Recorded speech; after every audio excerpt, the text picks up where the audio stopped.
संकीर्तन की जय। हरे कृष्ण महामंत्र की जय। श्री श्री राधा कुंज बिहारी भगवान की, श्री स्वामी नारायण की, ग्रंथराज श्रीमद् भागवत महापुराण की, श्री सुखदेव जी गोस्वामी महाराज की, श्री वेदम व्यास ऋषि की, पतित पावन गौर निताय की, श्री सद्गुरुदेव महाराज की, अनंत कोटि वैष्णव वृंद की, निताय गौर प्रेमानंदी। हरि हरि बोल।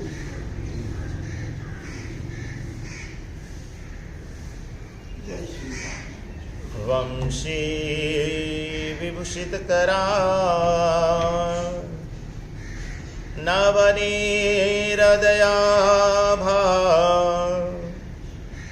पीतांबरादयरुणबिंब फलाधरुष्टा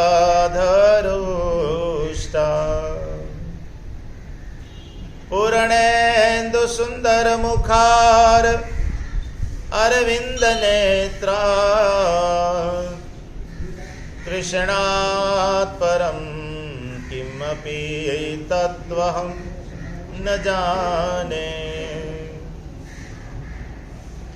कृष्णा तव दिया पद पंकज पंजरान्ते अधेव में विशतु मानस राजहंस।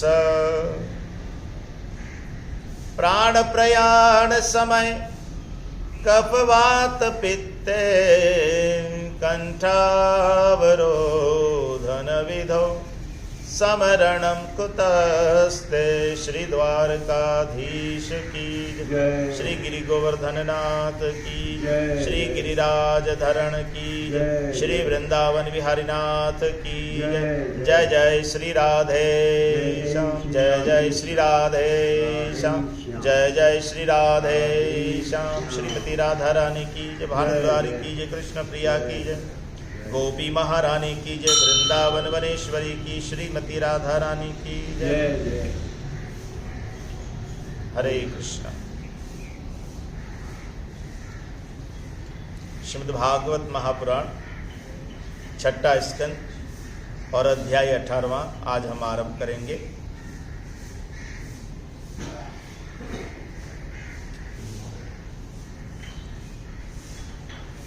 तो इसमें आज के अध्याय में अदिति और दीति की संतानों की तथा मरुदगण की उत्पत्ति का वर्णन, तो ये वही वर्णन चल रहा है। और इस प्रकार अब कश्यप ऋषि की बहुत सारी पत्नियां थी, लगभग मेरे ख्याल 13। तो उनमें से सब पत्नियों के कौन कौन सी संतानें हुई है उनके विषय में जो है वो बताया जा रहा है। तो उनकी 2 पत्नियां हैं, उसके विषय में बता रहे हैं। एक का नाम है अदिति और दूसरों का नाम है दीति। अदिति से देवता हुए और दीति से असुरगण यानी दानव हुए। श्री सुखदेव जी कहते हैं, परीक्षित, सविता की पत्नी प्रश्नि के गर्भ से 8 संतानें हुई। सावित्री, विहरती, त्रयी, अग्निहोत्र, पशु, सोम, चातुर्मस्य और 5 महायज्ञ। भग की पत्नी सीधी ने महिमा, विभु और प्रभु ये 3 पुत्र और आशीष नाम की एक कन्या उत्पन्न हुई की।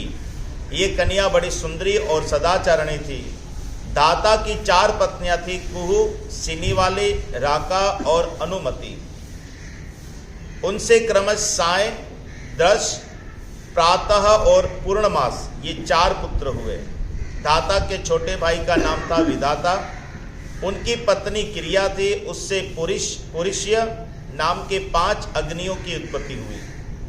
वरुण जी की पत्नी का नाम चर्षणी था, उससे भृगु जी ने पुनः जन्म ग्रहण किया। इसके पहले वे ब्रह्मा जी के पुत्र थे। महायोगी वाल्मीकि जी भी वरुण के पुत्र थे।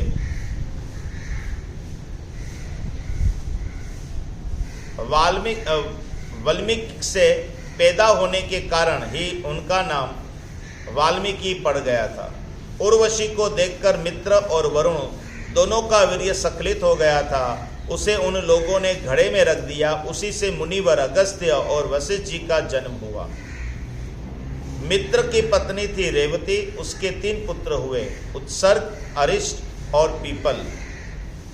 प्रिय परीक्षित, देवराज इंद्र की पत्नी थी पुलोम नंदिनी सच्ची।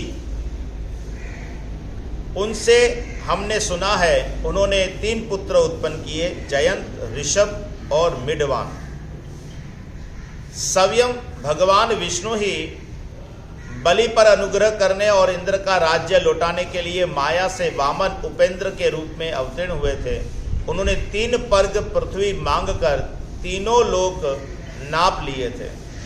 उनकी पत्नी का नाम था कीर्ति, उससे ब्रजलोक नाम का पुत्र हुआ। उसके सौभग आदि कई संतानें हुई।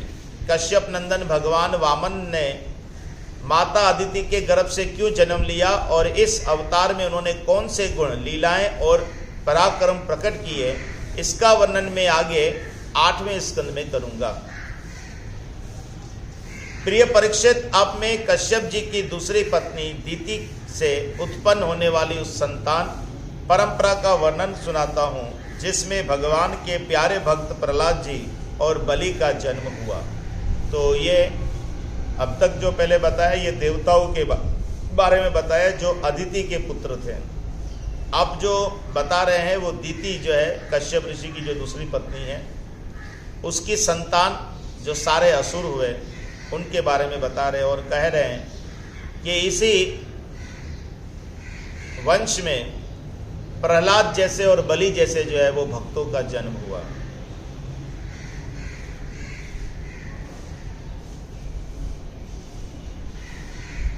दीति के दैत्य और दानवों के वंदनीय 2 ही पुत्र हुए, हिरण्याकशिपु और हिरण्याक्ष। तो दीति के केवल 2 संतानें हुई। एक का नाम था हिरण्याकशिपु और दूसरा का नाम क्या था, हिरण्याक्ष। इनके संक्षिप्त कथा में तुम्हें 3रे स्कंद में सुना चुका हूं। हिरण्याकशिपु की पत्नी दानवी कयाधु थी। उसके पिता जंभ ने उसका विवाह हिरण्याकशिपु से कर दिया था। कयाधु के 4 पुत्र हुए, संहार, अनुहार, हर्द और प्रहलाद। हिरण्याकशिपु के कितने पुत्र थे? 4। तो प्रहलाद महाराज सबसे छोटे थे, आखिर में उनका जन्म हुआ था। इनसे पहले जो है इनके बड़े 3 भाई थे, संहार, अनुहार, हर्द और प्रहलाद।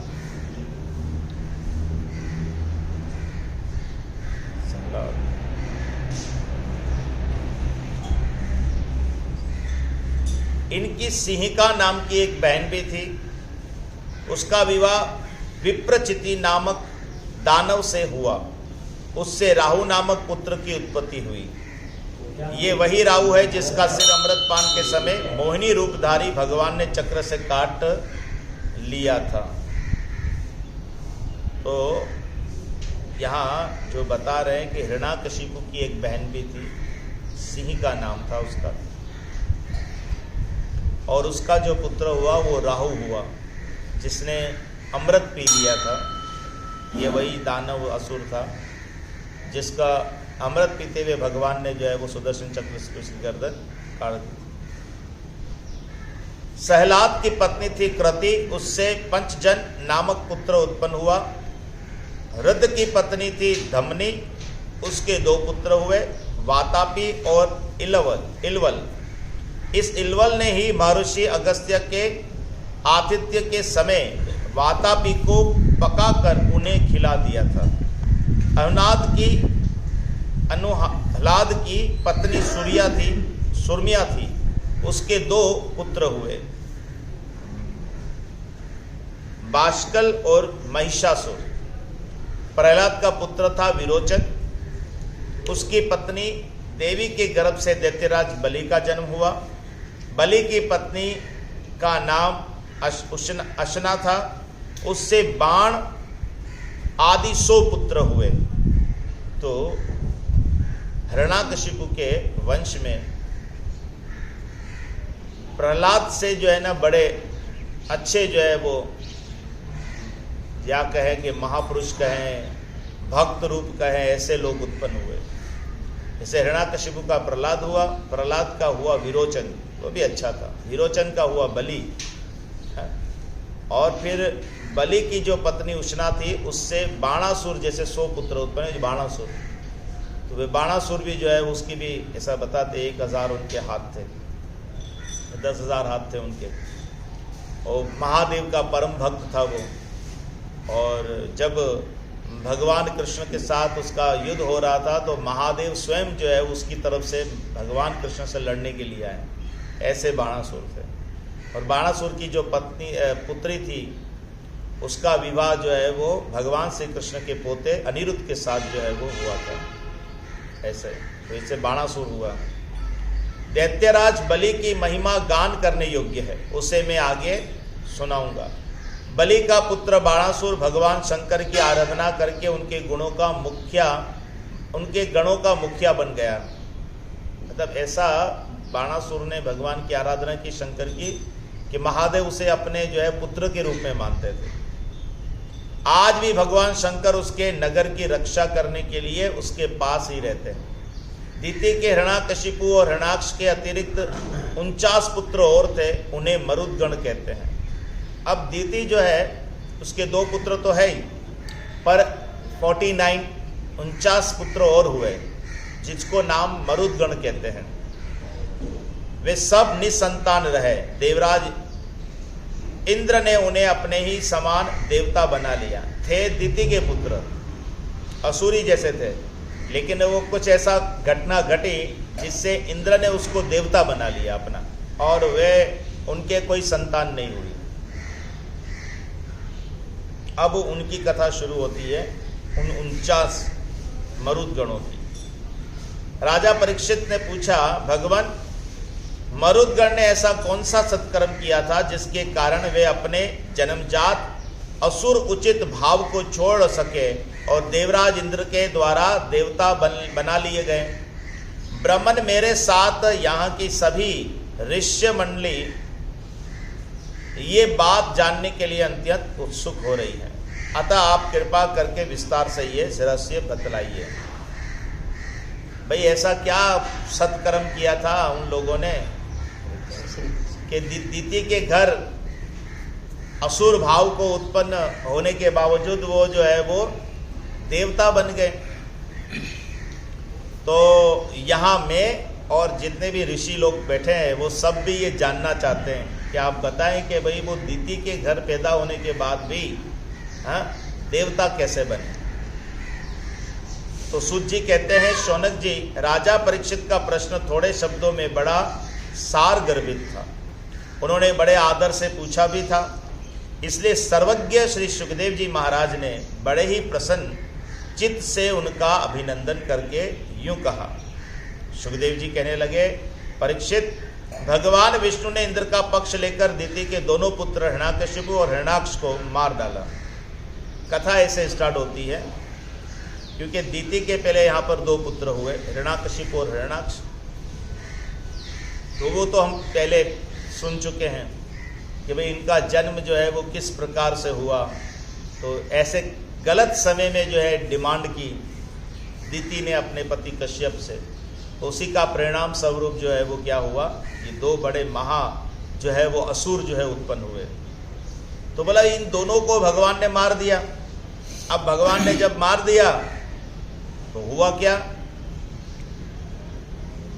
अतः दीति शोक की आग से उद्दीप्त क्रोध से जलकर इस प्रकार सोचने लगी। अब वो मन में सोच रही है, सचमुच इंद्र बड़ा विषयी, क्रूर और निर्दयी है। राम उसने अपने भाइयों को ही मरवा डाला, क्योंकि आखिरकार में सोते थी तो भाई तो थे ही वो आपस में सोते ले। वे दिन कब होगा जब मैं भी उस पापी को मरवा कर आराम से सोऊंगी। ये तो होता ही है, ये रिश्ता ही ऐसा है। हाँ, बढ़ रहा था। तो बोला भाई ऐसा कौन सा दिन आएगा कि मेरा दुश्मन भी ऐसा मरेगा, मेरे बच्चों को मरवाने वाला, और मैं आराम से सोऊंगी। लोग राजाओं के, देवताओं के शरीर को प्रभु कहकर पुकारते हैं, परंतु एक दिन वे कीड़ा, विष्ठा या राख का ढेर हो जाता है। इसके लिए जो दूसरे प्राणियों को सताता है उसे अपने सच्चे स्वार्थ या परमार्थ का पता नहीं है। तो बात तो अच्छी कर रही है कि भाई जिस शरीर के लिए वो इतना कर रहा है वो क्या बनेगा, जानवर खाएंगे विष्ठा बन जाएगा, जला दिया जाएगा तो राख बनेगा, दफना दिया जाएगा तो मिट्टी बन जाएगा। तो बोला यही बात तो अच्छी है, लेकिन क्या है कि ये बात जो है वो द्वेष, हसद से कर रही, जेलसी से कर रही है। क्योंकि इससे तो नरक में जाना पड़ेगा।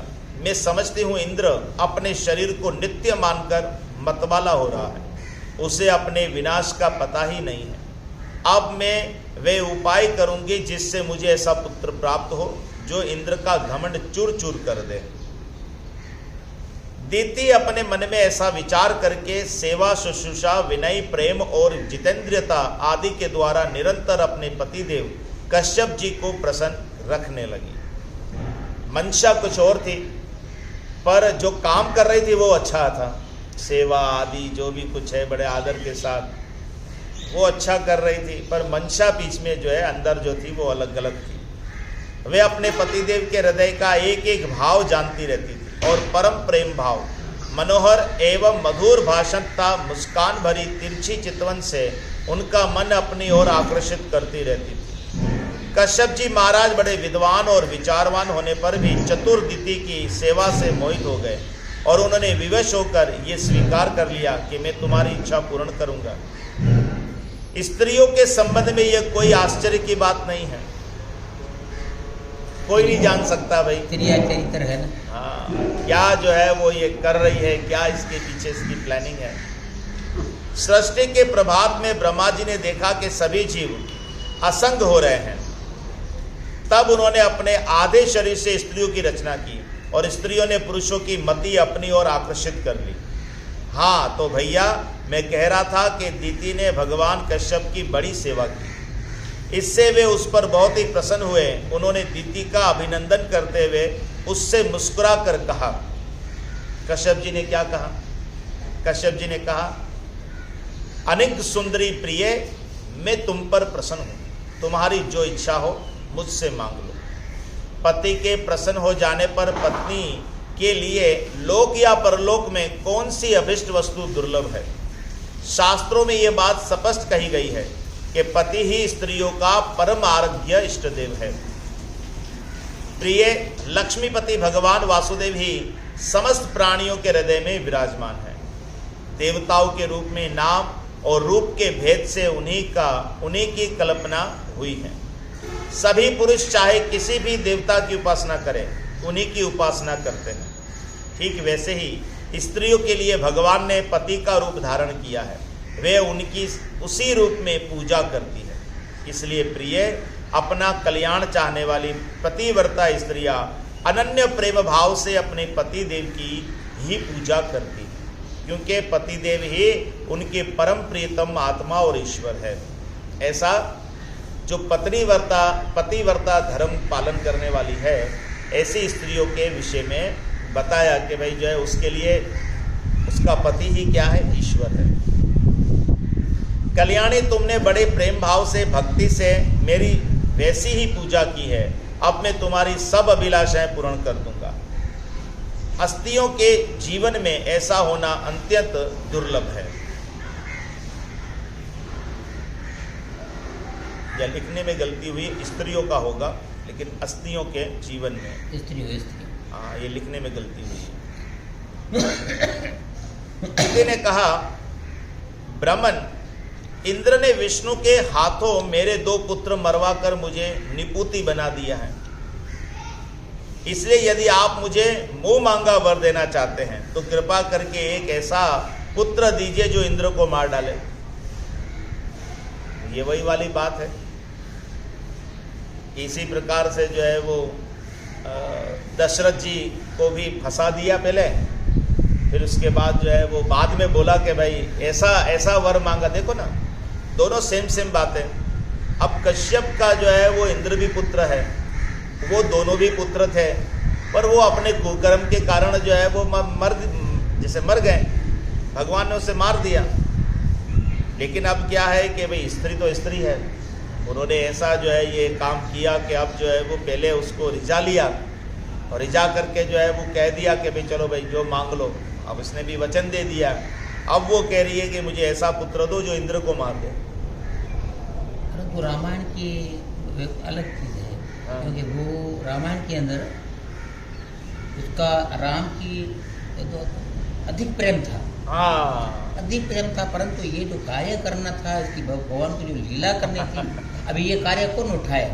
फिर वो कैकेयी के पास आए थे, क्योंकि बोला ये काम तो आप ही करो, आप ही करोगी। तो उसने बोला ये तो मेरे से होगा नहीं, परंतु फिर आखिर उसको किया गया, आप ये काम करो। वो अभी आजकल एक महात्मा लोग जो है वो कुछ और भी नई चर्चा लेकर आए हैं। हाँ। कि किसी समय में जो है वो ये क्या नाम है इसका, दशरथ की पत्नी का, कैकेयी। हाँ। तो बोला वो ये भी बड़े रहस्य की बात है कि लोग समझ नहीं पा रहे कि ये कैकेयी ने अपने हृदय में पत्थर रखकर ये कार्य किया है। वह राम से कभी विलग नहीं हो सकती थी, लेकिन इसको बाकायदा ये काम सौंपा गया, भाई ये आपको करना है ये। तो ये बहुत बड़ी बात है। ऐसे इसलिए बताते हैं कि भगवान जब भी आते हैं ना, तो वे अपने जो पार्षदों को साथ लेकर आते हैं ना, तो उनको चुनते हैं भगवान। खास लोग होते हैं, स्पेशल लोग होते हैं, वो भगवान के पार्षद होते हैं, और भगवान उनमें से कई ऐसे कैरेक्टर जो चुनते हैं, उनका अलग अलग एक रोल होता है। और इस तरह से कई का भी बहुत बड़ा जो है वो रामायण के अंदर बड़ा रोल है कि ये सारा जो है करने में। इसी प्रकार यहाँ तो जो है वो कुछ वाकई अलग है थोड़ा सा। तो कह रहे हैं कि भाई आप मुझे मुंह मांगा वर दे जो इंद्र को मार डालें, ऐसा पुत्र चाहिए। परीक्षित, दिति की बात सुनकर कश्यप जी खिन्न होकर पछताने लगे। अब वो उदास हो गए, अरे यार ये क्या इसने मांग लिया। वे मन ही मन कहने लगे, हाय हाय, आज मेरे जीवन में बहुत बड़े अधर्म का अवसर आ पहुंचा है। देखो तो सही, अब मैं इंद्रियों के विषयों में सुख मानने लगा हूं। स्त्री रूपिणी माया ने मेरे चित्त को अपने वश में कर लिया है। अब विचार में आ गया, ओहो इसने कैसे जो है जाल बिछाकर मुझे फंसा लिया। हाय हाय, आज मैं कितनी दीनहीन अवस्था में हूं। अवश्य ही अब मुझे नरक में गिरना पड़ेगा। इस स्त्री का कोई दोष नहीं है, क्योंकि इसने अपने जन्मजात स्वभाव का ही अनुसरण किया। दोष मेरा है। जो मैं अपनी इंद्रियों को अपने वश में न रख सका, अपने सच्चे स्वार्थ और परमार्थ को न समझ सका, मुझ मूढ़ को बार बार धिक्कार है। सच है, स्त्रियों के चरित्र को कौन जानता, इनका मुंह तो ऐसा होता है जैसे शरद ऋतु का खिला हुआ कमल, बातें सुनने में ऐसी मीठी होती है मानो अमृत घोल रखा हो, परंतु हृदय वे तो इतना तीखा होता है कि मानो छुरे की पेनी धार हो। बोला ऐसा कपट होता है। इसमें संदेह नहीं कि स्त्रियां अपनी लालसाओं की कठपुतली होती। सच पूछो तो वे किसी से प्यार नहीं करती, स्वार्थवश वे अपने पति, पुत्र और भाई तक को मार डालती हैं या मरवा डालती हैं। अब तो मैं कह चुका हूं कि जो तुम मांगोगी दूंगा, मेरी बात झूठी नहीं होनी चाहिए, परंतु इंद्र भी वध करने योग्य नहीं है। अच्छा, अब इस विषय में मैं ये युक्ति करता हूं। प्रिय परीक्षित, सर्वसम्मत कश्यप जी ने इस प्रकार मन ही मन अपनी भर्त्सना करके दोनों बात बनाने का उपाय सोचा और फिर तनिक रुष्ट होकर दीति से कहा। मन में विचार किया, अपने आप गलानी की, सब कुछ हुआ। फिर कहा भाई कोई ऐसा जो है वो उपाय होना चाहिए कि मेरी बात भी झूठी ना हो और काम भी बन जाए, क्योंकि इंद्र मारने योग्य नहीं है। एक बात जो है, इस बात को बीच में भागवत में ही उठाया गया है कि भाई बार बार इंद्र का पक्ष क्यों। तो जब देखते हैं कि भाई भगवान असुरों को ही मारते हैं और पक्षपात करते हैं, भगवान पक्षपात तो नहीं करते, पर भगवान जो है इंद्र आदि का साइड इसलिए लेते हैं कि उनकी साइड लेने में जो है, अगर उनकी साइड लेना तो उनकी साइड लेने में जो है वो पूरी सृष्टि का जो है लिए बहुत बड़ा जो है वो नुकसान है। इंद्र का साइड लेने में कि इंद्र जो है वो गड़बड़ उसने बहुत सारी इंद्र ने भी की है, कई बार की है। पृथु राजा जब यज्ञ कर रहे थे, आया घोड़े चोरी करने के लिए, तो कई ऐसे साधुओं का वेश बना करके, तो उस वो सारा पाखंड जो है फिर कलयुग में सब लोगों ने अपना लिया। उसमें भागवत में बताया, ऐसे हम देखते हैं कि सगर राजा जो है वो यज्ञ कर रहे थे, वहां के घोड़ा चोरी किया उसी ने और कपिल मुनि के पास रख दिया। उसके 60,000 बच्चे जो है वो गए और जो है वो खत्म हो गए। तो इंद्र ने तो बहुत सारी जगह पर किया है, ऐसा नहीं कि नहीं किया उसने, गौतम ऋषि के साथ। पर फिर भी इंद्र की जो भी इसका जो गलतियां है ये वो है, वो फिर भी ऐसी नहीं है जैसी जो है वो असुरों की है ना। असुर तो जो है मारने योग्य ही थे, इसलिए भगवान जो है कभी भी जब इसका साइड लेते हैं तो इसका एक पक्ष यह भी है कि इंद्र आखिरकार जो है वो देव ही है और भगवान ने उसको एक ड्यूटी दी है, एक ड्यूटी पर उसको नियुक्त किया है और वो उस ड्यूटी पर अच्छी तरह से चल भी रहा है। अब उन्होंने विचार किया अपने मन में और फिर क्या कह रहे हैं, ब्राह्मण मैं उस व्रत का पालन करूंगी, कल्याणी यदि तुम मेरे बतलाए हुए व्रत का 1 वर्ष तक विधि पूर्वक पालन करोगी तो तुम्हें इंद्र को मारने वाला पुत्र प्राप्त होगा, परंतु यदि किसी प्रकार नियमों में त्रुटि हो गई तो वह देवताओं का मित्र बन जाएगा। तो दीति का भी नुकसान तो नहीं होगा। उसने बोला भाई ठीक है, अगर ऐसा करो, मैं एक ऐसा उपवास बताता हूँ, 1 साल तक उसको करना है उस व्रत को, पर नियम के साथ। उसमें एक नियम भी अगर टूटा तो इसका परिणाम उल्टा हो जाएगा, बजाय दुश्मन पैदा होने के दोस्त जो है वो उत्पन्न हो जाएगा। तो दीति ने कहा ब्राह्मण मैं उस व्रत का पालन करूंगी, आप बतलाइए कि मुझे क्या क्या करना चाहिए, कौन कौन से काम छोड़ देने चाहिए और कौन कौन से काम ऐसे हैं जिनसे व्रत भंग नहीं होता। कश्यप जी ने उत्तर दिया, प्रिय इस व्रत में किसी भी प्राणी को मन, वाणी या क्रिया के द्वारा सताए नहीं, किसी को शाप या गाली न दे। इस व्रत का नाम है पुंसवन व्रत। तो ये वो व्रत है कि आगे जो है उसका पूरा बताया जाएगा। तो कश्यप ऋषि पूरी विधि बता रहे हैं। क्या बता रहे हैं? इस व्रत के अंदर प्राण, मन और वाणी इन सबको जो है इससे किसी को सताए नहीं, किसी भी प्राणी को अनशन ना बोले, यानी गाली भी ना दे, श्राप भी ना दे, झूठ भी ना बोले, शरीर के नख और रोए ना काटे। 1 साल तक ये काम करना है। और किसी भी अशुभ वस्तु का स्पर्श न करे, जल में घुसकर स्नान न करे, क्रोध न करे, दुर्जनों से बातचीत न करे, बिना धुला वस्त्र न पहने, मतलब धुला हुआ बगैर, जो धुला नहीं है उस कपड़े को न पहने, और किसी की पहनी हुई माला न पहने, झूठा न खाए, भद्रकाली का प्रसाद मांस युक्त अन्न का भोजन न करे, शूद्र का लाया हुआ और रजस्वला का देखा हुआ अन्न भी न खाए, और अंजलि से जलपान न करे, झूठे मुंह बिना आचमन किए संध्या के समय बाल खोले हुए बिना श्रृंगार के वाणी का संयम किए बिना और बिना चदर ओढ़े घर से बाहर ना निकले। अभी ऐसे ऐसे कड़क नियम बताएं कि इसमें तो गलती होगी कुछ न कहीं फंस जाएगी। बिना पैर धोए अपवित्र अवस्था में गीले पांवों से उत्तर या पश्चिम सिर करके दूसरे के साथ नग्न अवस्था में तथा सुबह शाम सोना नहीं चाहिए। इस प्रकार इन निषिद्ध कर्मों का त्याग करके सर्वदा पवित्र रहे, दूल्हा वस्त्र धारण करे और सभी सौभाग्य के चिन्हों से सुसज्जित रहे। ये जो पहले थे ये नहीं करने हैं, अब जो करने हैं वो बता रहे हैं। प्रातःकाल कलेवा करने के पहले ही गाय, ब्राह्मण, लक्ष्मी जी और भगवान नारायण की पूजा करें। इसके बाद पुष्पमाला, चंदन आदि सुगंध द्रव्य, निवेद और आभूषण आदि से सुहागिनी स्त्रियों की पूजा करें तथा पति की पूजा करके उसकी सेवा में संलग्न रहें और वे भावना करती रहे कि पति का तेज मेरी कोख में स्थित है। प्रिय, इस व्रत का नाम पुंसवन है।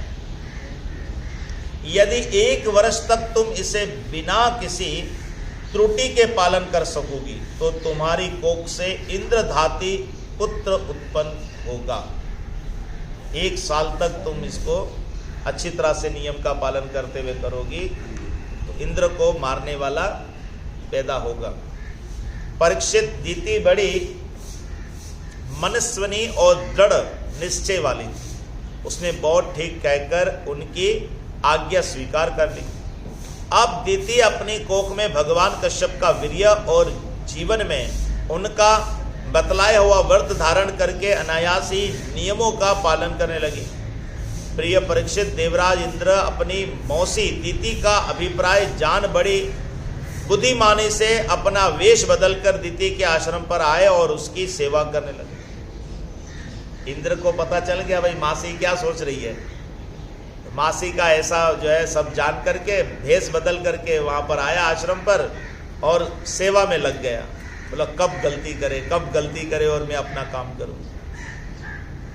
वे दीति के लिए प्रतिदिन समय समय पर वन से फूल फल, कंदमूल, समिधा, पुष्प, पत्ते, धूप, मिट्टी और जल लाकर उसकी सेवा में समर्पित करते। राजन, जिस प्रकार बहलिया हिरण को मारने के लिए हिरण की सी सूरत बनाकर उसके पास जाता है, वैसे ही देवराज इंद्र भी कपट वेश धारण करके व्रतपरायण दीति के व्रत पालन की त्रुटि पकड़ने के लिए उसकी सेवा करने लगे। शिकारी जैसे होता है, सर्वदा पेनी दृष्टि रखने पर भी उन्हें उसके व्रत में किसी प्रकार की त्रुटि न मिली और वे पूर्ववर्त उसकी सेवा टहल में लगे रहे। महीनों बीत गए पर महीनों बीतने पर कोई गलती जो है उनको नजर नहीं आई। अब तो इंद्र को बड़ी चिंता हुई। वे सोचने लगे मैं ऐसा कौन सा उपाय करूं जिससे मेरा कल्याण हो। दीति व्रत के नियमों का पालन करते करते बहुत दुर्बल हो गई थी। अब व्रत भी ऐसा था, साल भर का था, पूरा कमजोर हो गई। विधाता ने भी उसे मोह में डाल दिया। इसलिए एक दिन संध्या के समय झूठे मुंह बिना आचमन किए और बिना पैर धोए ही वे सो गई। हो गया गलती हो गई। योगेश्वर इंद्र ने देखा कि यह अच्छा अवसर हाथ लगा। वे अब योग बल से झटपट सोई हुई दीति के गर्भ में प्रवेश कर गए। सोती माँ के गर्भ के अंदर चले गए। उन्होंने वहां जाकर सोने के समान चमकते हुए गर्भ के वज्र के, क्योंकि काफी टाइम हो गया था, अब बच्चा भी बड़ा हो गया था, वो गर्भ बड़ा हो गया था, मतलब बच्चा बन ही गया था। तो उसने क्या किया, अपने हथियार वज्र से 7 टुकड़े कर दिए। कितने टुकड़े किए? 7। तो वो 7 टुकड़े जो है वो 7 बच्चे बन गए। वो खत्म नहीं हुआ, उसने बोला भाई इसको खत्म ही कर दो, लेकिन उसे 7 टुकड़े किए, 7 पीस से 7 बच्चे बन गए। अब जब 7 बच्चे बन गए वो रोने लगे। एक गांठ से कौरव भी 100 बने थे। 100 बने थे। जब वे गर्भ रोने लगा तब उन्होंने मत रो कहकर 7 टुकड़ों में से एक एक के और भी 7 टुकड़े कर दिए। भाई रो नहीं, कुछ नहीं करूंगा, रो नहीं, ऐसे करते करते एक एक के 7 कर दे तो 7 7 49, 49 हो गए। हाँ, राजन जब इंद्र उनके टुकड़े टुकड़े करने लगे तब उन सबों ने हाथ जोड़कर इंद्र से कहा,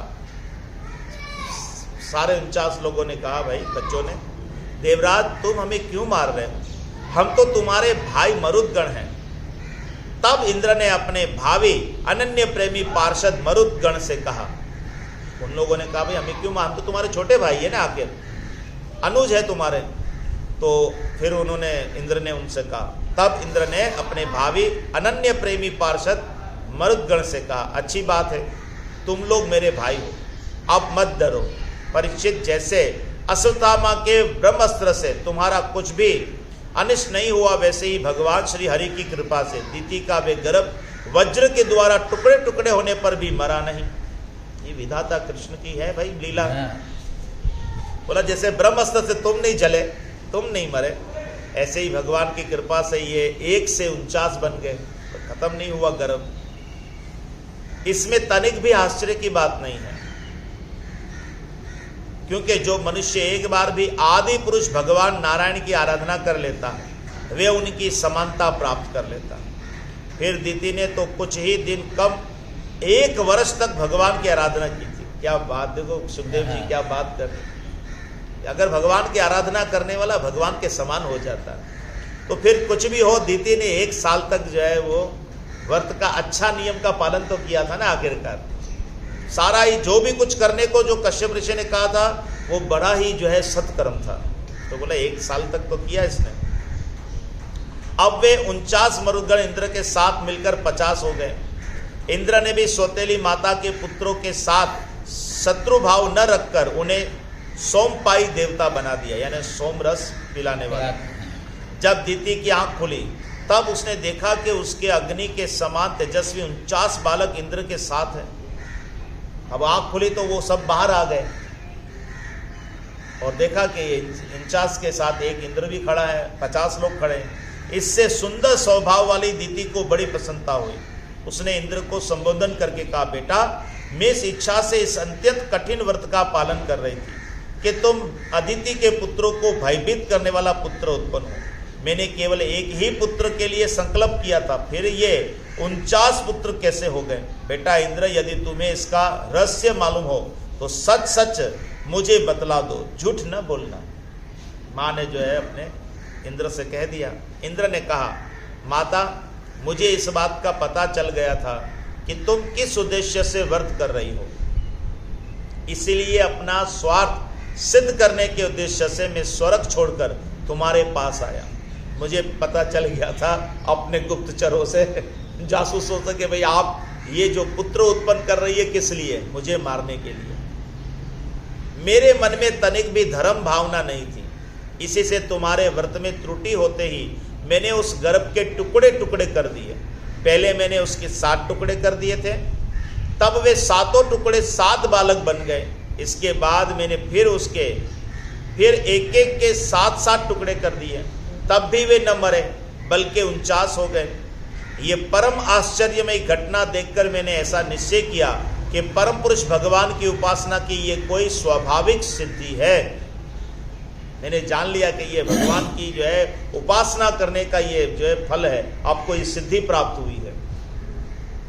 जो लोग निष्काम भाव से भगवान की आराधना करते हैं और दूसरी वस्तुओं की तो बात ही क्या, मोक्ष की भी इच्छा नहीं करते, वे ही अपने स्वार्थ परमार्थ में निपुण हैं।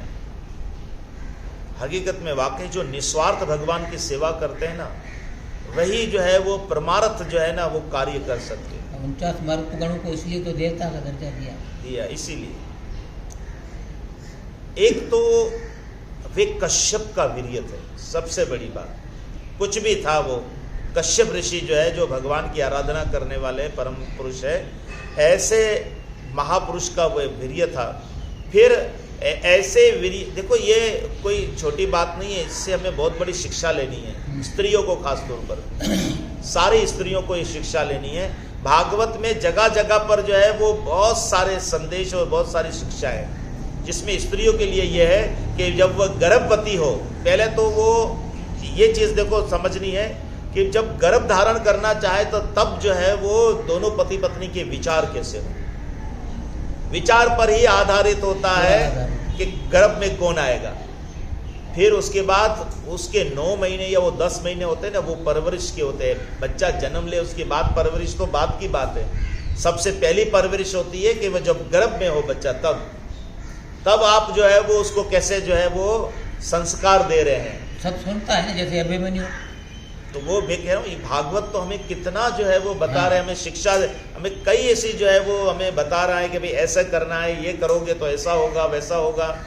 ये इससे हमें जो है पता चल रहा है कि देखो दीति की मंशा भले कुछ भी थी, लेकिन वो पूरा साल उसने क्या किया, बहुत अच्छी प्रकार से नियम का पालन किया, यानी बहुत शुद्धता के साथ रही। उसका फल क्या हुआ, वो जो चाह रही थी असुर उत्पन्न हो, लेकिन क्या हो गए, सारे देवता बन गए। उनके इच्छा के विपरीत हुआ काम, लेकिन बाद में खुश हो जाएगी। देखिए उसका वो जब सुनेगी ये बात सब कुछ, तो भगवान जगदीश्वर सबके आराध्य देव और अपने आत्मा ही है। वे प्रसन्न होकर अपने आप तक का दान कर देते हैं। भला ऐसा कौन बुद्धिमान है जो उनकी आराधना करके विषय भोगों का वरदान मांगे। जब कोई भगवान अपने आप को दे देते हैं आराध्य, ये जो आराध्य जो आराधना करने वाले लोग हैं, जब भगवान अपने आप को दे देते हैं, तो फिर मूर्ख लोग होंगे जो विषय भोग जो है भगवान से मांगेंगे।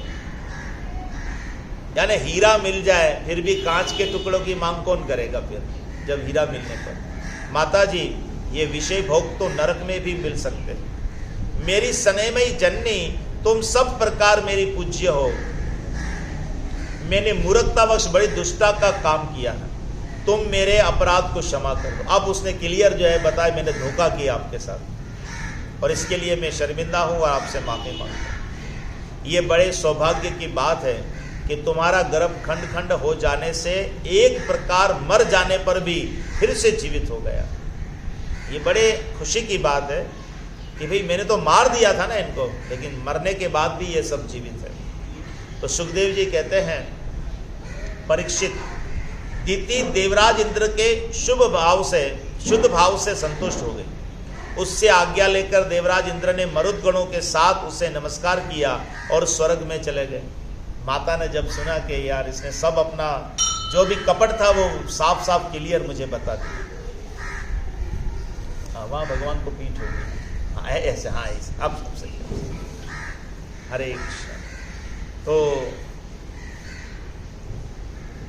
साफ सारा क्लियर बता दिया। और एक बात है, यदि गलती हो भी जाए तो जब मान लेने पर जो है ना, भले हम छोटे बन जाए, लेकिन हम हकीकत में जो है सामने वाला जो है ना, वे हकीकत में इस बात से खुश हो जाता है, चलो भाई इसने अपनी गलती एक्सेप्ट कर ली, मान लिया भाई, चलो भाई इससे गलती हो गई। बात बढ़ती तब है जब हम मानते नहीं हैं, तब बात बढ़ती है, तब जो है ना झगड़ा बढ़ जाता है। तो ये सबसे अच्छी बात यह है कि भाई देखो इंद्र इतना बड़ा है, पर इसके बावजूद उसने अपनी गलती को मान करके जो है क्षमा याचना की। अपनी माँ से, सौतेली माँ से कहा कि भाई मैं आपसे माफ़ी चाहता हूँ। इस तरह वो माता ने भी जो है इस बात से प्रसन्न होकर उसे माफ़ी दे दी और वो अपने भाइयों को लेकर चला गया। राजन, ये मरुदगण का जन्म बड़ा ही मंगलमय है।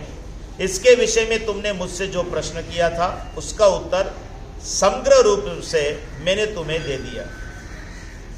अब तुम और क्या सुनना चाहते हो। तो यहाँ पर जो है ये 18वां अध्याय संपूर्ण होता है। 19वें अध्याय पे प्रवेश करते हैं। पुंसवन व्रत की विधि।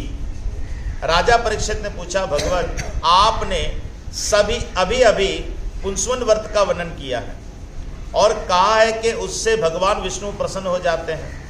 सो अब मैं उसकी विधि जानना चाहता हूँ। तो हमारे सबके कल्याण के लिए, जिसको पुत्र चाहिए आदि जो भी है, जिसको पुत्र नहीं हो रहा है शायद, उसी विधि से, तो ये व्रत जो है वो परीक्षित महाराज पूछ रहे हैं। अब सुखदेव गोस्वामी जो है बता रहे हैं कि ये पुंसवन व्रत जो है उसकी विधि पूरी, इसका तरीकेकार क्या है वो बता रहे हैं।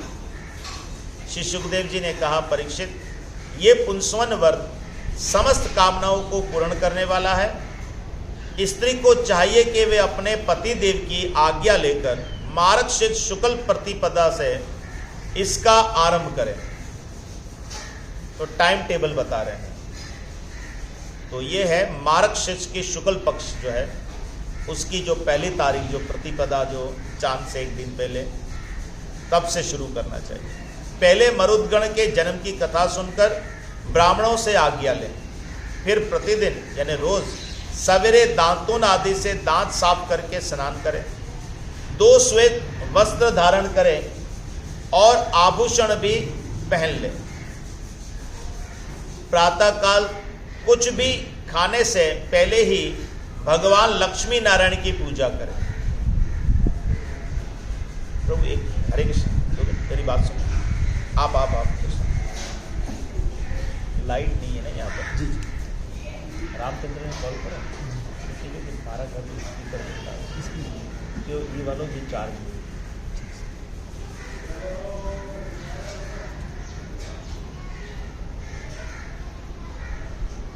प्रातःकाल कुछ भी खाने से पहले भगवान लक्ष्मी नारायण की पूजा करें। इस प्रकार प्रार्थना करें। ऐसी प्रार्थना करनी चाहिए, क्या? प्रभु, आप पूर्ण काम है, अतएव आपको किसी से भी कुछ लेना देना नहीं है। आप समस्त विभूतियों के स्वामी और सकल सिद्धि स्वरूप है। मैं आपको बार बार नमस्कार करती हूँ। मेरे आराध्य देव, आप कृपा, विभूति, तेज, महिमा और वीर्य आदि समस्त गुणों से नित्य युक्त है। इन्हीं भोगों ऐश्वर्यों से नित्य युक्त रहने के कारण आपको भगवान कहते हैं। आप सर्वशक्तिमान, स्कंदी समाप्त हो जाएगा। आप सर्वशक्तिमान है। माता लक्ष्मी जी, आप भगवान की अर्धांगिनी और महामाया स्वरूपणी है। भगवान के सारे गुण आप में निवास करते हैं। महाभाग्यवती जन्म जगत माता, आप मुझ पर प्रसन्न हो। मैं आपको नमस्कार करती हूँ। ऐसी प्रार्थना करनी है। परीक्षित, इस प्रकार स्तुति करके एकाग्र चित्त से ओम नमो भगवते महापुरुषाय महा अनुभवाय महाविभूपत्ये सह महाविभूति धी बलिम उपहारणी ओंकार स्वरूप महानुभाव समस्त महाविभूतियों के स्वामी भगवान पुरुषोत्तम को और उनकी विभूति महाविभूतियों को मैं नमस्कार करती हूँ और उन्हें पूजा उपहार की सामग्री समर्पण करती हूँ। इस मंत्र के द्वारा प्रतिदिन स्थिर चित्त से विष्णु भगवान का आह्वान, अर्घ्य, पाग यानी 16 उपचार, 16 तरीके से भगवान की पूजा होती है। षोडश उपचार उसे कहते हैं। तो इस 16 जो तरीके से भगवान की रोज पूजा करनी, इस मंत्र के साथ क्या क्या करना है? पहले उनका बुलाना है, आह्वान करना है, फिर उनको अर्घ्य देना है, फिर उनको पाग देना है, फिर उनको आचमन करवाना है, फिर स्नान करना है, फिर वस्त्र देना है, फिर यज्ञोपवीत देना है, फिर आभूषण यानी जेवर वगैरह, फिर उनको गंध खुशबू देनी है, फिर पुष्प देना है, फिर धूप देना है, दीप देना है, फिर प्रसाद यानी निवेद्य देना है। निवेदन करके पूजन करें, यानी ये इस तरह से भगवान की रोज पूजा करें। जो निवेद बच रहे उसमें ओम नमो भगवते महापुरुषाय महाविभूपति स्वाहा, महान ऐश्वर्यों के अधिपति भगवान पुरुषोत्तम को नमस्कार है। मैं उन्हीं के लिए इस हविष्य अन्न का हवन कर रही हूँ। ये मंत्र बोलकर अग्नि में 12 आहुतियाँ दे। क्या मंत्र बोलकर के आहुति देना है उसका मतलब भी बता रहे हैं। परीक्षित, जो सब प्रकार के संपत्तियों का प्राप्त करना चाहते हो उसे चाहिए कि प्रतिदिन भक्ति भाव से भगवान लक्ष्मी नारायण की पूजा करे, क्योंकि वे ही दोनों समस्त अभिलाषाओं को पूर्ण करने वाले एवं श्रेष्ठ वरदानी हैं। इसके बाद भक्ति भाव से भरकर बड़ी नम्रता से भगवान को साष्टांग दंडवत करे। इस बार 10 बार पूर्वोक्त मंत्र का जप करे और फिर इस स्तोत्र का पाठ करे। ये विधि बताई है, रोज ये करना है ऐसा बताया है। 10 बार भगवान को दंडवत प्रणाम करता है, ये करना है, और फिर उसके बाद 10 बार ये मंत्र जो ऊपर वाला है ये करना है। फिर उसके बाद ये स्तुति करनी है। क्या स्तुति है? हे लक्ष्मी नारायण, आप दोनों सर्वव्यापक और संपूर्ण चराचर जगत के अंतिम कारण हैं। आपका और कोई कारण नहीं है। भगवान माता लक्ष्मी जी आपकी महाशक्ति माया शक्ति है। यही स्वयं अव्यक्त प्रकृति भी है। इनका पार पाना अत्यंत कठिन है। प्रभु आप ही इन महा माया के अधीश्वर हैं और आप ही स्वयं परम पुरुष हैं। आप समस्त यज्ञ है और ये है यज्ञ क्रिया, यानी भगवान आप यज्ञ है और लक्ष्मी माता क्या है? यज्ञ क्रिया। आप फल के भोक्ता है और यह है उसको उत्पन्न करने वाली क्रिया। माता लक्ष्मी जी तीनों गुणों की अभिव्यक्ति है और आप उन्हें व्यक्त करने वाले और उनके भोक्ता हैं। आप समस्त प्राणियों के आत्मा हैं और लक्ष्मी जी शरीर, इंद्रिय और अंतःकरण हैं। माता लक्ष्मी जी नाम एवं रूप है और आप नाम रूप दोनों के प्रकाशक तथा आधार है। प्रभु आपकी कीर्ति पवित्र है। आप दोनों ही त्रिलोकी के वरदानी परमेश्वर हैं।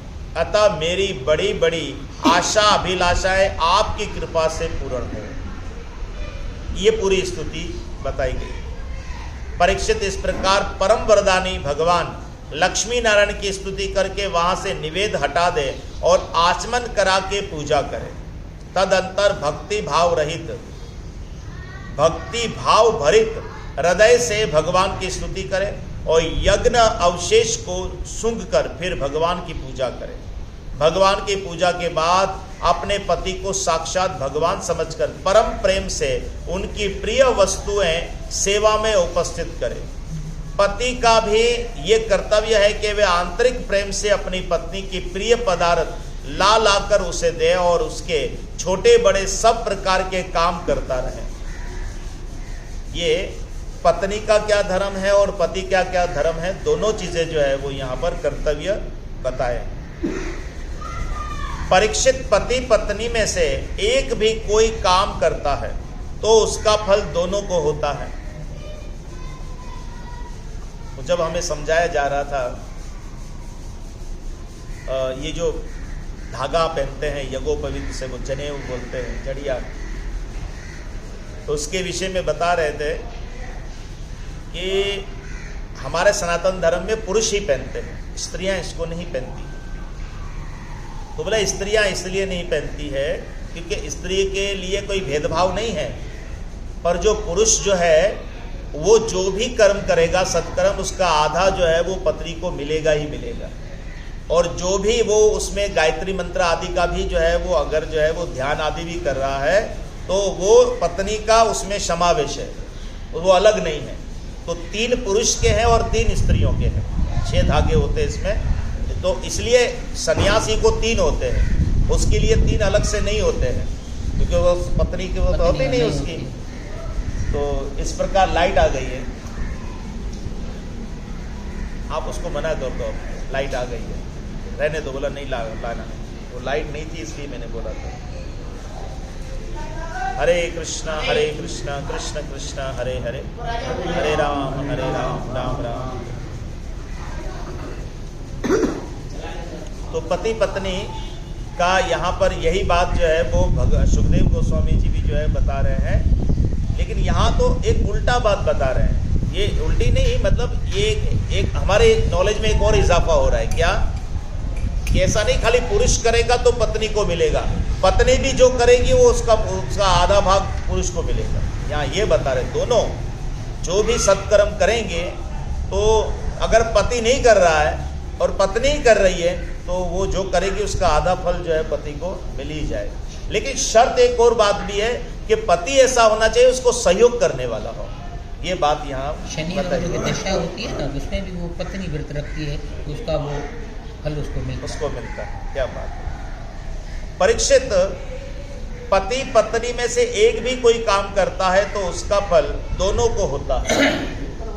इसलिए यदि पत्नी रजोधर्म आदि के समय ये व्रत करने के अयोग्य हो जाए तो बड़ी एकाग्रता और सावधानी से पति को ही इसका अनुष्ठान करना चाहिए। 4-5 दिन 6 दिन ऐसे होते हैं जिसमें पत्नी नहीं कर सकती, तो फिर जो है पति को करना चाहिए। ये भगवान विष्णु का व्रत है, इसका नियम लेकर बीच में कभी नहीं छोड़ना चाहिए। जो भी ये नियम ग्रहण करे वे प्रतिदिन माला, चंदन, निवेद और आभूषण आदि से भक्ति पूर्वक ब्राह्मण और सुहागिनी स्त्रियों का पूजन करें तथा भगवान विष्णु की भी पूजा करें। इसके बाद भगवान को उनके धाम में पधरा दे। रोज भगवान को पूजा करके पूजा के लिए आह्वान करना है, फिर भगवान को विसर्जन यानी भगवान को बोलना है कि भाई आप जो है वो स्वस्थानम गच्छतु, भगवान अब आप अपने धाम को जाए, विसर्जन कर दें। तदंतर आत्मशुद्धि और समस्त अभिलाषाओं की पूर्ति के लिए पहले से ही उन्हें निवेदित किया हुआ प्रसाद ग्रहण करें। साध्वी स्त्री इस विधि से 12 महीनों तक, पूरा साल हो गया, पूरे साल भर इस व्रत का आचरण करके मार्गशीर्ष की अमावस्या को उद्यापन संबंधी उपवास और पूजन आदि करें। तो पूर्णिमा के दूसरे दिन से स्टार्ट होगा ये, नहीं अमावस के दूसरे दिन से, यानी हाँ शुक्ल पक्ष की प्रतिपदा से स्टार्ट होगा और ये एंड होगा दूसरी जो मार्गशीर्ष आएगा पूरा साल भर के बाद, उसकी अमावस को ये एंड होगा, तो पूरा हो जाएगा ये पूरा साल। दिन उस दिन प्रातः काल ही स्नान करके पूर्ववत विष्णु भगवान का पूजन करें और उसका पति पाक यज्ञ की विधि से द्रत मिश्रित खीर की अग्नि में 12 आहुति दे।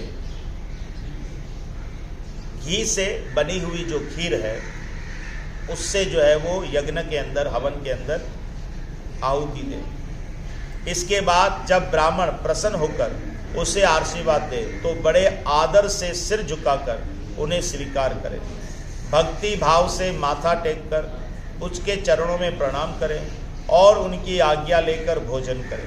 पहले आचार्य को भोजन कराएं, फिर मौन होकर भाई बंधुओं के साथ संयम भोजन करें। इसके बाद हवन से बची हुई द्रत मिश्रित खीर यानी घी से मिली हुई जो खीर है अपनी पत्नी को दे। फिर उससे बची हुई जो खीर है जो पहले खुद खाएं, फिर उसके बाद जो बची हुई है वो पत्नी को दे। वे प्रसाद स्त्री को सत्पुत्र और सौभाग्य दान कराने वाला होता है। तो भागवत हमें संसार में जिस खास तौर पर अगर किसी को पुत्र आदि की कमी है तो इसकी भी जो है वो हमें एक शिक्षा दे रहा है कि भाई अगर आप इस तरह से इस व्रत का पालन करोगे तो आपको पुत्र जो है वो अवश्य प्राप्त होगा। परीक्षित, भगवान के इस 59 व्रत का जो मनुष्य विधि पूर्वक अनुष्ठान करता है उसे यही उसकी मन चाही वस्तु मिल जाती है। स्त्री इस व्रत का पालन करके सौभाग्य, संपत्ति, संतान, यश और गृह प्राप्त करती है तथा उसका पति चिर आयु हो जाता है। तो अगर कोई भी इस व्रत का पालन करता है, ठीक है, तो बताते हैं कि उनका सौभाग्य, उनको धन संतान, यश और घर ये मिलता है और उसके पति की उम्र बढ़ जाती है। इस व्रत का अनुष्ठान करने वाली कन्या समस्त शुभ लक्षणों से युक्त पति प्राप्त करती है। अगर कुंवारी लड़की करती है तो उसको एक अच्छा जो है वो पति प्राप्त होता है। और विधवा इस व्रत से निष्पाप होकर वैकुंठ में जाती है। विधवा करेगी तो क्या होगा, वो वैकुंठ में जाएगी। जिसके बच्चे मर जाते हैं हो वे स्त्री इसके प्रभाव से चिर आयु पुत्र प्राप्त करती है। बच्चे जिसके नहीं रहते हैं, मर जाते हैं, तो ऐसा पुत्र प्राप्त होगा जो बड़ी उम्र वाला। धनवती किंतु अभाग्नी स्त्री को सौभाग्य प्राप्त होता है। धन तो है पर सौभाग्य प्राप्त, अभाग्य बेचारी औलाद नहीं हो रही, तो उनको भी सौभाग्य प्राप्त हो। और कुरूपा को श्रेष्ठ रूप मिल जाता है, और जिसको स्त्री तो है पर सुंदरता नहीं है, तो वो सुंदर बन जाएगी। रोगी इस व्रत के प्रभाव से रोग मुक्त होकर बलिष्ठ। अभी देखो कितने सारे लाभ है, एक ही काम के लिए नहीं है। यहाँ तो एक मेडिसिन एक काम के लिए, दूसरा प्रॉब्लम हो तो दूसरी मेडिसिन। यहाँ तो एक ही मेडिसिन, एक ही है। बीमारियां बहुत सारी है, सारी बीमारियां जो है इससे हल हो जाएगी। रोग मुक्त और बलिष्ठ शरीर और श्रेष्ठ इंद्रिय शक्ति प्राप्त कर लेता है। जो मनुष्य मांगलिक श्राद्ध कर्मों में इसका पाठ करता है, उसके पितर और देवता अनंत तृप्ति लाभ करते हैं। यानी श्राद्ध आदि कर्मों में भी अगर इस व्रत का कोई पाठ करता है, ये जो व्रत की कथा ही करता है खाली, उसको उसके पितर को भी बड़ा लाभ होता है, देवताओं को भी। वे संतुष्ट होकर हवन के समाप्त होने पर व्रती की समस्त इच्छाएं पूर्ण कर देते हैं। ये सब तो संतुष्ट होते ही हैं, समस्त यज्ञों के एकमात्र भोक्ता भगवान लक्ष्मी नारायण भी संतुष्ट हो जाते हैं। भगवान, ये सारे देवता पितर तो सब संतुष्ट होते हैं, पर भगवान भी संतुष्ट हो जाते हैं। और व्रत की समस्त अभिलाषाएं, यानी व्रती की जो व्रत कर रहा है उसकी अभिलाषाएं पूर्ण कर देते हैं। परीक्षित, मैंने तुम्हें मरुदगण की आदरणीय और पुण्यप्रद जनक कथा सुनाई, और साथ ही दीति के श्रेष्ठ पुंसवन व्रत का वर्णन भी कर दिया। हरे कृष्ण। तो इस प्रकार जो है वो ये पुंसवन व्रत की विधि जो है सुखदेव गोस्वामी जी ने बताई परीक्षित महाराज के पूछने पर। तो सुखदेव जी कहते हैं, जो तुमने मुझे पूछा था वो मैंने तुम्हें सब कुछ बता दिया। इति षष्ठ स्कंद समाप्त। हरि ओम तत्सत्। श्रीमद् भागवत महापुराण की जय। इस प्रकार भागवत महापुराण के छठे स्कंद को जो है आज हमने पूर्ण किया। तो कल जो है ये कथा जो होगी ये 7वें स्कंद में प्रवेश करेगी, और 7वें स्कंद से जो है इसका कथा का शुभारंभ होगा, जिसमें हिरण्याकशिपु की कथा आएगी, प्रहलाद महाराज की कथा आएगी। तो अब प्रहलाद महाराज की कथा जो है वो शुरू होगी कल से। हरे कृष्ण। हरे कृष्ण। आइए सब मिलकर भगवत नाम का कीर्तन करते हैं। आपने बोल दिया।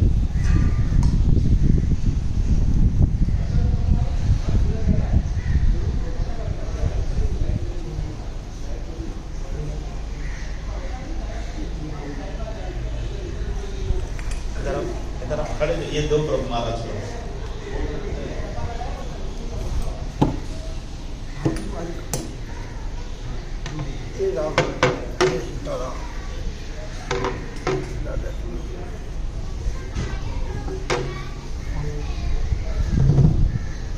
हरे कृष्ण कृष्ण कृष्ण हरे हरे, हरे राम राम राम हरे हरे।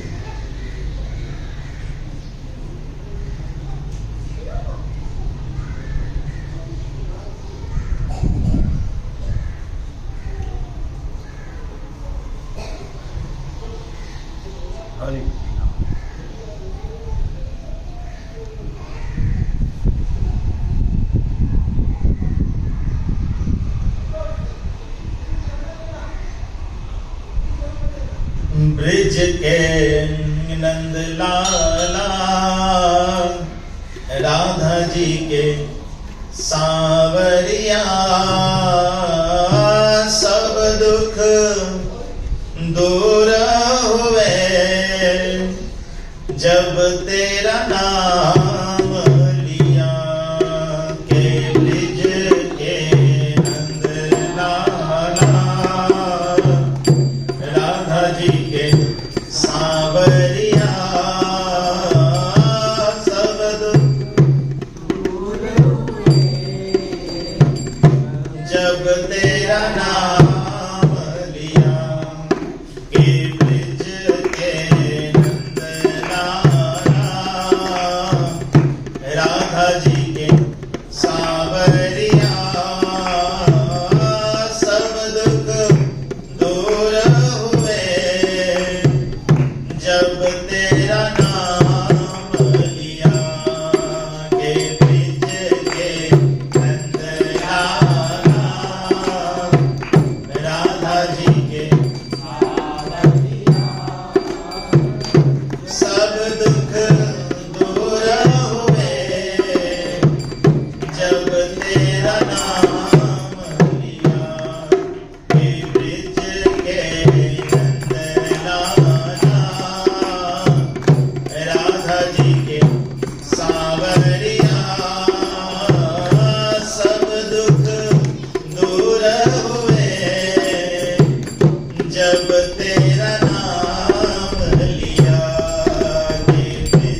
दुख दूर हुए जब तेरा नाम लिया। मीरा पुकारे तुम्हें गिरधर गोपाला। मीरा पुकारे तुम्हें गिरधर गोपाला। ढल गया अमृत में विष का भरा प्याला। ढल गया अमृत में विष का भरा प्याला। विष का भरा प्याला कौन पिलाए उसे जिसे तूने राख लिया।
श्री राधा कुंज बिहारी भगवान की जय। स्टॉप कर दो, आता है और क्रॉस लगा होगा, हाँ स्टॉप क्रॉस।